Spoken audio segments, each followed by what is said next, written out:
Pisco is one of my favorite spirits on the planet to make drinks with. And in this video, I'm gonna be showing you 3 incredible cocktails that you can make that are not the Pisco Sour. All right, let's get right into it.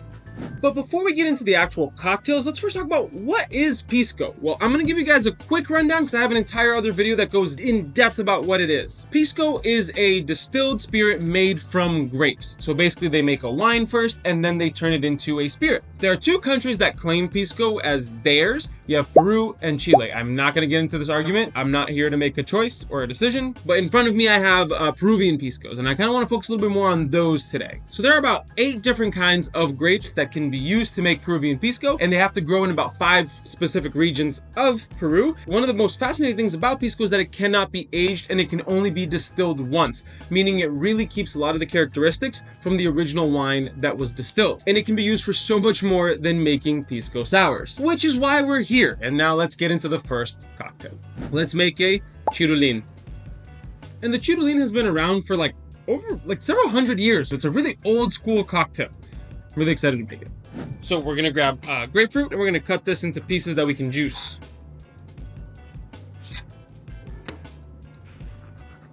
And then we're gonna juice 1.5 ounces of freshly squeezed grapefruit juice.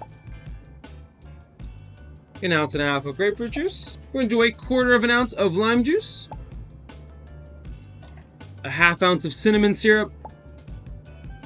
And 2 ounces of a great Acholado Pisco. And Acholado Pisco is just a Pisco that is made by blending 2 or more types of grapes from the 8 that can be used to make Peruvian Pisco. So we're gonna use 2 ounces of Acholado Pisco. I'm using La Diablada, which is one of my favorites. Also, there's a photo of a lady on the bottle. How can you not love this?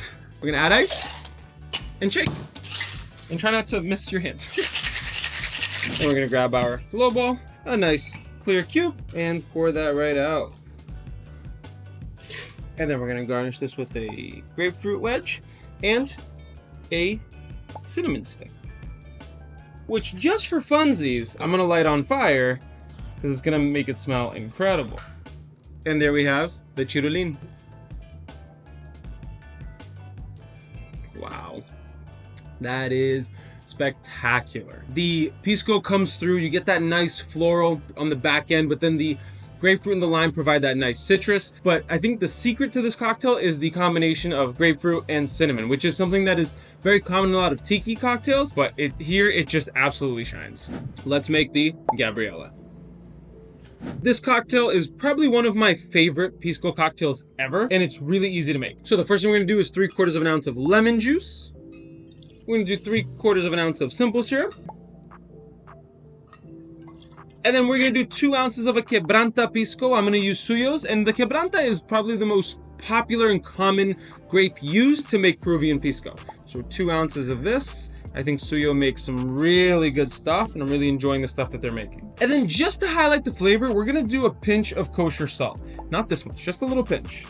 And then don't be like me and forget the most important part, which is to cut up a strawberry and muddle half of it in the cocktail. We're gonna cut this strawberry in half. We're gonna put half in here. We're gonna lightly muddle so we don't make a mess because we should have done it first. Don't be silly, kids. Don't be silly. And we're just gonna add a few cubes because we're gonna serve this over crushed ice. All right, and then grab our low ball. Going to double strain there. Look at that color. Oh my gosh. Fill this up with some pebbled ice. And that other strawberry half that we didn't use, we're gonna put that right there. And there you have the Gabriella. So refreshing, so incredible. The strawberry really shines through. That pinch of salt really actually just accentuates all the other flavors. The lemon juice gives it that nice acidity, but the star of the show is that Quebranta Pisco, which just comes through so beautifully. This is an incredible summertime crushable cocktail. Let's make a Pisco Disco. This next cocktail is actually an original one of mine that we have at my bar and restaurant, La Brazos Brazilian Barbecue and Bar. And this cocktail, I had the name before I ever had the actual recipe. And we've actually gone through a couple of iterations of it until we finally got to this one, which I am obsessed with. So we're first gonna do 1.25 ounce of Machu Pisco, which is a Quebranta Pisco as well. And then we're going to do 3/4 ounce of Príncipe de los Apóstoles gin, which is an Argentinian gin made from mate, which is an incredible tea, which I love. We're going to do 1/2 ounce of lemon juice, 1/2 ounce of pineapple juice, and a half ounce of passion fruit. And we're gonna do 2 dashes of chamomile bitters. We're using Boston bitters by Bittermans. Add ice. And shake it up. Then we're gonna grab a chilled coupe and double strain this out. And then we're gonna garnish with a dehydrated lemon wheel. And there we have the Pisco Disco.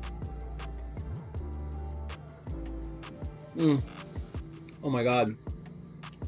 It's so dope. I'm so proud of this cocktail and I love it. The 3 tropical juices combine beautifully well. It gives it that nice tropical vibe to it.